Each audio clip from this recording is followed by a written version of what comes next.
Wyoming Territory, 1883. The wind howled across the wide plains as Willow Granger tripped over her own bootlaces and landed face first in the dirt outside the general store in Pine Ridge. Again, a rustle of chuckles followed her fall. Willow pushed herself up, her cheeks burning, the hem of her dress now smeared in dust. She heard Mrs. Platt whisper to her friend, "She's sweet, but Lord, she's too clumsy to be anyone's wife." Willow clenched her jaw and brushed off her skirt, ignoring the sting in her palms. She had grown used to the whispers, used to the sideways glances, used to being the girl who dropped every tray at the church socials, who knocked over water buckets with the swing of her skirt, who had once tried to sew a quilt and ended up stitching it to her own sleeve. She was 23 now, and folks in Pine Ridge had long since stopped expecting her to marry. Her father had passed the year before, and the ranch had gone to her cousin. She worked odd jobs now, cleaning, mending, helping at the schoolhouse when needed. She was not helpless, just unsteady. Like her heart was always 2 steps ahead of her feet. Today, she had come to town to pick up supplies for Mrs. Ellis, who paid her in coin and warm meals. She was tying the parcel to her saddle when a deep voice behind her said, "You all right, ma'am?" Willow turned and squinted up at the tall man on horseback. He wore a wide-brimmed hat, his coat dusty from the trail. His jaw was dark with stubble, his eyes a soft kind of gray, like smoke at twilight. "I am," she said quickly, then added, "I fall a lot. It's not new." The man smiled, but not in a mocking way. "Well, you fell with grace." She blinked. He dismounted in one easy motion, then knelt beside her saddle. "Let me help with that," he said, tightening the leather strap she had fumbled with. "You do not have to," she said, flustered. "I know." He looked up at her, hands still on the straps. "Name's Weston McCree, just rode in from Cheyenne." "Looking for work?" Willow stared at him for a beat too long before replying. "Willow Granger." "Willow," he repeated like the name fit soft in his mouth. "Pretty." She flushed again, this time not from embarrassment. He finished with the saddle and stood. "You from here, born and raised," she said. "You, born in Missouri. Been riding west since I was 15. Thought I might stop here for a while." She nodded, unsure what else to say. Men like him, tall, sure-handed, calm-eyed, did not usually speak kindly to women like her. "I should go," she said, reaching for the reins. "I'll walk you out of town," he offered. She glanced at him. "I am not trying to court you," he added with a lopsided smile. "Not yet." Her heart stuttered at that word. Yet, they walked in silence for a while, her horse trailing behind. The town faded behind them and the wind picked up, blowing strands of her hair across her face. "You live alone?" he asked. She hesitated. "Yes. No brothers, cousins?" "I have cousins. They have their own land. I board with Mrs. Ellis sometimes. Help her with chores." He nodded. They reached the edge of the tall grass, where the dirt road bent toward the foot of the hills.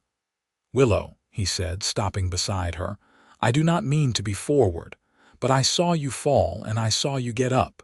You did not need help, but you did not pretend otherwise." "That says a lot." She looked at him, unsure how to answer. "I am not afraid of Clumsy," he added. "I have seen worse. Hell, I am worse." She laughed, surprised. I once got thrown from a horse into a creek because I sneezed too hard." She laughed harder. The sound startled a meadowlark from the grass. He smiled. "See, you laugh like you mean it. That is rare." She looked at him for a long moment. "You are strange." "I know." They parted there, and she rode back to the Ellis homestead, her thoughts tangled like the reins in her hands. The next day, Mrs. Ellis announced that her neighbor, Mr. Hadley, had hired a new ranch hand. Tall fella, name of Weston, quiet but polite. Willow's chest did an odd flutter. He was staying over the next few weeks. Weston became a familiar figure in town. He worked hard, kept to himself, but never failed to greet Willow when he saw her. He helped her lift feed bags when she could not, tipped his hat when she passed. She pretended not to notice how often he ended up near wherever she was. One morning, she was carrying a bucket of water toward the schoolhouse when her foot caught on a tree root. The water spilled, the bucket went flying, and she tumbled backward. Strong arms caught her before she hit the ground. "I have got you," Weston said, steadying her. She looked up at him, her heart thudding hard in her chest. "You always fall at the right time," he said. She smiled, breathless. "Or maybe you are always there when I do." His gaze lingered.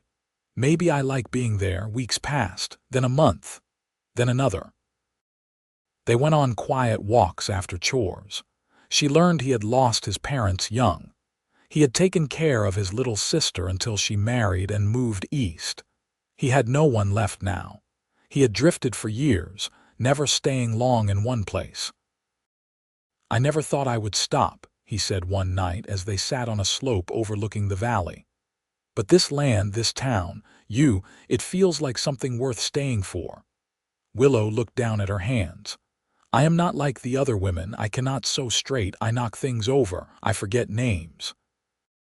I cannot be someone's perfect wife." He reached over and took her hand gently. "Maybe perfect is overrated." She looked at him, her voice small. "What if I drop the coffee pot every morning and forget where I put the sugar and trip over the dog twice a day?" He smiled. "Then I will pick up the pot, find the sugar, and catch you before you fall." Her throat tightened. "I want a life that is a little messy," he said, his voice quiet now. "I want laughter and noise and falling in love slow and sure. With you." Tears welled in her eyes, but she blinked them away as a smile bloomed on her lips. "I am already in love with you," she whispered. He leaned forward and kissed her, soft and sure, like he had been waiting forever. And Willow, who had never been anyone's first choice, melted into his arms like she had always belonged there. For the first time in her life, she did not feel like she was falling. She felt like she had landed. By mid-May, the cottonwoods along the river had leafed out fully, their green canopy rustling like distant applause each time the breeze swept through. The days stretched longer, the sun hanging low over the hills come evening, casting everything in that golden hush that seemed to slow the world. Willow stood barefoot on Mrs. Ellis's back porch, her skirts pinned up as she scrubbed the last of the day's linens against the washboard. The scent of lye soap clung to her hands, her arms ached from the rhythm, but she didn't mind. Her eyes kept slipping toward the pasture beyond the fence where Weston had just finished mending the gate. He was helping with more than the Hadley ranch now. Folks around town had started hiring him for odd repairs, tool sharpening, fence work. He never sought it out, but he never said no when someone asked, either. His quiet steadiness had earned the trust of men twice his age, though he still kept his words few. Willow wrung out the final sheet and hung it over the line, her fingers red and wrinkled. Weston leaned against the post near the gate, arms crossed, watching her with the kind of soft attention that made her feel steadier inside than she ever did on her feet. "You're missing a pin," he called. She blinked, looked up, and saw the sheet sagging on one end. "I always forget one." He walked over, pulled a pin from his shirt pocket, and handed it to her. She took it, brushing his fingers by accident, and felt the warmth of it trail up her arm like a secret. "You carry clothespins now?" she asked.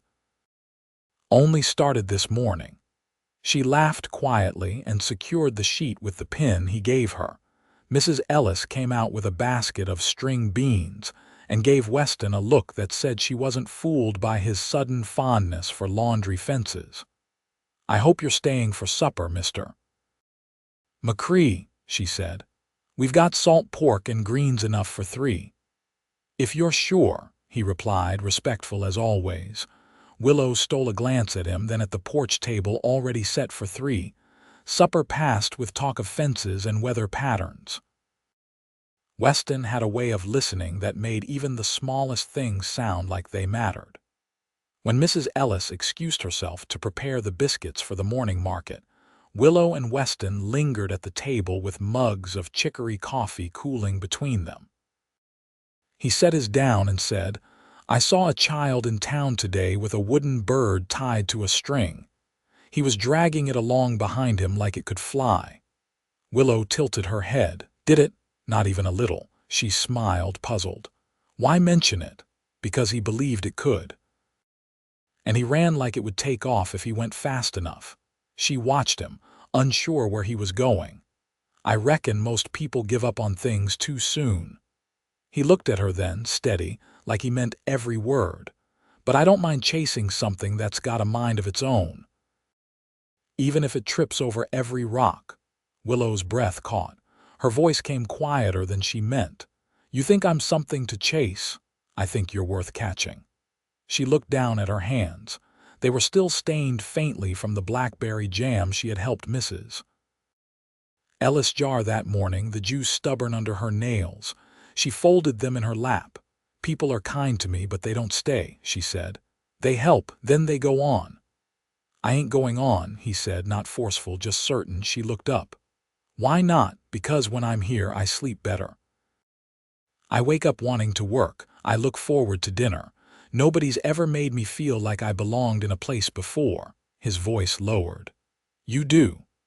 The porch lantern flickered in the wind. Somewhere out past the barn, a fox barked once, sharp and distant. Willow reached across the table and touched his hand. Not tentative, just honest. "I don't know how to build a life with someone," she admitted. "I've only ever known how to get by." "Then let's build slow," he said. "I've got time." She nodded, her fingers curling around his. "All right." He smiled then, not wide, just enough. The kind of smile that came from deep contentment, not show. A week later, Weston asked Mrs. Ellis if he could build a coop behind her shed, said he was thinking of raising hens. Mrs. Ellis arched a brow but said yes. He didn't mention that Willow had once told him she liked the sound of chickens in the morning, made her feel less alone. He just built it, careful and quiet. And Willow, watching from the window with damp hands from shelling peas, felt something bloom in her chest she'd never known before. Not excitement, not nerves, just peace. Steady, warm peace. Like she'd stopped falling and started growing. By late June, thunderheads began stacking above the distant range near dusk, broad and bruised purple with heat. The prairie grasses had grown tall, their tips brushing the hems of Willow's skirts when she walked the slope behind the Ellis house. She'd taken to walking there in the evenings, when the air cooled just enough to loosen the tightness in her chest that sometimes came after long days of small tasks and watchful eyes. Weston had been gone 3 days. Mr. Hadley's brother had taken ill over in Rawlins, and Weston rode out to handle some promised fence work in his stead. Willow hadn't expected the quiet to feel so loud. She paused near the stone ridge where wild lupine grew in bunches. A flicker of movement caught her eye, just the wind, she thought, until the shape resolved into a figure on horseback. She shaded her eyes. It was him. He rode slow, his body loose in the saddle, hat pulled low, dust streaked across his sleeves. She didn't move until he dismounted, tying his horse to the lone cedar. Then she stepped forward, her voice catching in her throat before it even reached her lips. "I didn't think you'd be back tonight," she said. He shrugged the reins over the post. "I wanted to be." She looked at his hands, rougher than they'd been, and his boots caked in dried clay. "You didn't sleep, did you?" "Not much," he said, then added, "You all right?" "I kept busy." He studied her a moment, then reached into his saddlebag and pulled something wrapped in cloth. He held it out. She took it, unwrapped it slowly. A small carved horse, its legs uneven, tail a little too thick, the whole thing lovingly clumsy, her fingers closed around it. "I saw it in a shop window," he said, "but it was too fine." So I tried to make one better. She traced its imperfect shape. This is better. He sat down on the grass without waiting for her to speak, and she joined him, the carved horse nestled in her lap. "Did you ever think," he asked, watching the sky darken, "that some folks are made to move through the world a little sideways?" She glanced at him. "Like the wind, or like someone who doesn't always hit the mark but keeps walking anyway? I used to think it meant I wasn't built right. You were just built different." She turned the horse in her hands, then set it gently beside her. "Weston, you've been here 2 months now.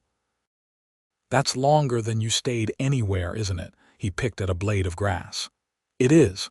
You still think it's good for you?" He looked over then, eyes steady. "I think it's home." She was quiet a long moment. "Then, I found a place to rent. It's small, needs mending. But there's an apple tree and a root cellar and room for chickens." He didn't speak, just waited. "I was thinking if you want when I move in next month, maybe you could help me fix the roof, and maybe keep your tools there, and maybe stay." The dusk surrounded them, fireflies winking to life in the tall grass. He reached over and touched her wrist, his thumb brushing lightly against her skin. "I was hoping you'd ask." She smiled, her heart full to the edges of her chest. "I don't have much," she said softly. "I don't need much," he replied. They sat long after the stars came out, not speaking, not moving. The carved horse rested between them, its awkward shape catching the starlight like something proud. And when he walked her back to the house, her hand in his, the ground felt steady beneath her feet. The house stood at the edge of town, where the cottonwoods thinned and the land sloped toward the dry creek. It had once belonged to a spinster midwife who passed the previous winter, and though the porch sagged and the chimney leaned slightly to the east, Willow saw possibility in every crooked board. The key had been wrapped in oilcloth and handed over by the town's elder, Mr. Kraus, who told her it needed gentle hands and a strong back. She had both now. That morning, Weston arrived with a borrowed wagon and a pair of cedar beams strapped across the seat. He'd already stripped his coat, sleeves rolled to the elbow, dust on his neck where the sun had settled. Willow met him at the gate, a hammer tucked under her arm and a handkerchief tied over her hair. "You sure it's worth saving?" he asked, nodding toward the roofline. "No," she said, "but I want to try." He grinned without showing teeth and stepped inside. The parlor floor dipped in the middle, and the back room smelled faintly of dried sage and old wood smoke. Willow had spent the past 2 days sweeping out cobwebs and scrubbing with vinegar until her knuckles ached. Now, as Weston moved through the space, his gaze landed on the open shelves nailed unevenly above the hearth. "You cook with dried lavender?" he asked, fingering a bundle she'd hung from a nail. "I read about it once. Supposed to calm the nerves." "You nervous?" She tilted her head. "Not anymore." They worked in rhythm through the morning. Weston climbed the ladder to replace 2 cracked rafters while Willow sorted the salvaged nails and patched a crack in the wall with a mixture of clay and straw she'd learned from an old neighbor. At noon, they sat on the porch steps with bread and pickled onions wrapped in wax paper. Weston bit into his crust, chewing slow. "Place has a quiet to it," he said. "Like it's waiting." "Waiting for what?" "Someone to breathe life back into it." She looked out over the yard. A tangle of wild rose bushes curled along the fence line, their green leaves thick with promise. "You know," she said, "I never thought I'd live in a place that had its own apple tree." Weston glanced toward the back where the tree stood, crooked but still bearing. "You ever make cider?" "I barely manage biscuits," she said, laughing under her breath. "But I want to try." He nodded and reached for his canteen. "Then we'll try." The rest of the day passed with sawdust in their hair and dirt under their nails. Weston built a brace for the porch beam while Willow scrubbed soot from the chimney bricks, her arms streaked with ash. They didn't speak much, but the silence between them was easy, like water flowing slow over stone. When the sun dipped low, she lit the oil lamp on the windowsill and stood in the dim glow, watching Weston stack his tools beside the door.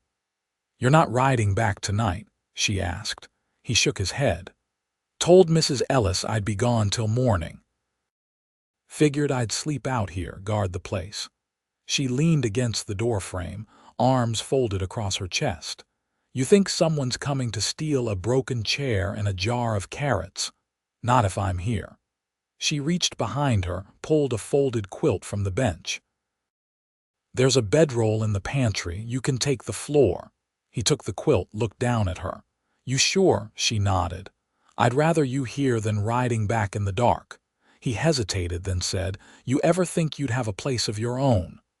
"I used to dream about it," she said. "Then I stopped. But now," she looked around at the cracked window panes and uneven floorboards, "now it feels like something I can hold."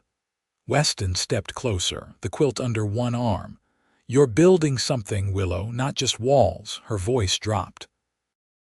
"I want you in it." He didn't answer right away, then he reached out and touched her cheek, his thumb brushing a streak of soot she hadn't noticed. "I'm already in it." She closed her eyes, leaned into his hand. For a long moment, neither moved. Outside, the first cricket began to sing, its voice thin and steady in the dark. Willow opened her eyes. "I'll get the lamp for you." But Weston caught her wrist gently. "Let me stay with you a while. Just here." She nodded, and they sat side by side on the floor, backs to the wall, the lamp flickering low between them. No words passed. No need. The house exhaled around them, and the night stretched quiet as a held breath. In that stillness, she reached for his hand. He didn't speak, just laced his fingers through hers, and in that simple weave of warmth and skin, Willow knew this was home.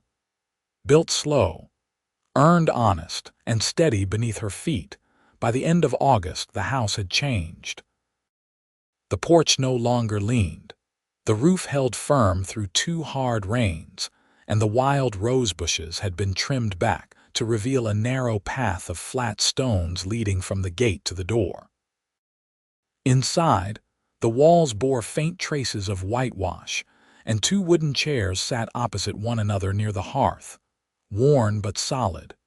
Willow stood at the counter near the window, her hands dusted with flour, shaping biscuits as a kettle began to hiss over the stove. Weston leaned against the doorframe behind her, watching without speaking. The morning had come soft, the kind that seemed to hold its breath before the heat settled in. "I stopped by the mercantile yesterday," he said after a pause. "They're looking for someone to run the accounts ledger. Said it don't pay much, but it's steady." She turned, brushing her palms clean. "You thinking of taking it?" He nodded, slow. "If I do, I'd be off the range most days. No more fence work or riding out to mend things." She crossed the room, wiping her hands on her apron. "You sure you're ready to stop moving?" "I think I already did," he said. "Now I'm just making it official." She rested her back against the table's edge, looking up at him. "You like numbers?" "Not especially. But I like coming home to the same place." The kettle began to rattle softly. She didn't move. "I've been saving," she said. "Ever since I got paid for helping the school with the census. It's not much, but I want to buy a milk cow. Maybe next season." He smiled, faint and warm. "You'll name it something foolish." "I was thinking Clementine." "That's worse than I expected." She laughed, a low sound that curled around the quiet like something meant to stay. That night they walked the border of the property, following the tree line where the grass grew high and brittle. She carried a lantern, its glow catching on the hem of her dress. Weston walked with one hand in his pocket, the other brushing the tall stalks as they passed. "I got a letter from my sister," he said eventually. "She's up in Illinois now. Her husband's a farrier. They've got 2 girls." "Do they know about us?" she asked. "I told her. She wants to meet you." She stopped walking. "You think we might go visit sometime?" "I do," he said. When the house is tighter and the savings hold, we'll take the train. She let that settle in, the image of it. Her and Weston, sitting side by side in a train car, the country rolling past outside. She'd never seen beyond Wyoming territory. The thought made her heart press against her ribs. She turned toward him. "Do you ever wonder what your life might have been if you'd stayed back east?" "I used to," he said. "Now I just think about what it'll be if I stay here." She stepped closer, close enough to see the line of dust still caught in the creases of his shirt collar. "I want to marry you," she said. He didn't speak right away, then his hand found hers. "I was going to ask next week. Got a ring from the silversmith in Laramie, nothing fancy." "I don't need fancy, I know." A wind rose through the trees, dry and rustling. The lantern light flickered across their faces. "When?" he asked. "Soon," she said. "Before the cold sets in. I want to winter here with you." They married in the small church on the edge of town. The pews were half filled with neighbors, and Mrs. Ellis wept behind a handkerchief embroidered with tiny bluebirds. Weston wore his cleanest shirt, and Willow wore a dress she'd let down at the hem with lace salvaged from an old curtain. Her hair was pinned with a sprig of yarrow. Afterward, they ate cornbread and boiled apples under the trees behind the schoolhouse. Someone brought a fiddle, and children danced in crooked lines through the dust. Weston never let go of her hand, not once. That night they returned to the house. He carried her across the threshold, not because tradition said to, but because he wanted to. Inside, the fire had already been set. She lit it while he bolted the door. They didn't speak much. He unpinned her hair slowly, and she unbuttoned his vest with careful fingers. They moved without hurry, like they had all the time in the world. Because now they did. The first frost came early that year. They spent the colder days side by side, him mending a window frame, her learning to kin pairs with instructions from Mrs. Ellis and a borrowed book. The cow arrived in late October, led by a boy from town. Willow named her Clementine, and Weston only shook his head once. They slept warm every night, her back tucked against his chest, his breath steady against her neck. Come spring, they planted radishes and onions in the patch behind the shed. Willow painted the door a soft blue. Weston added a second shelf beside the hearth, just wide enough to hold her carved horse and the ring box he'd never thrown away. No storms came they couldn't weather. No silence lingered too long. They had quiet days and loud ones, work that left them sore and evenings that ended in laughter so soft it barely rippled the air. They built a life that held, and it held them in return.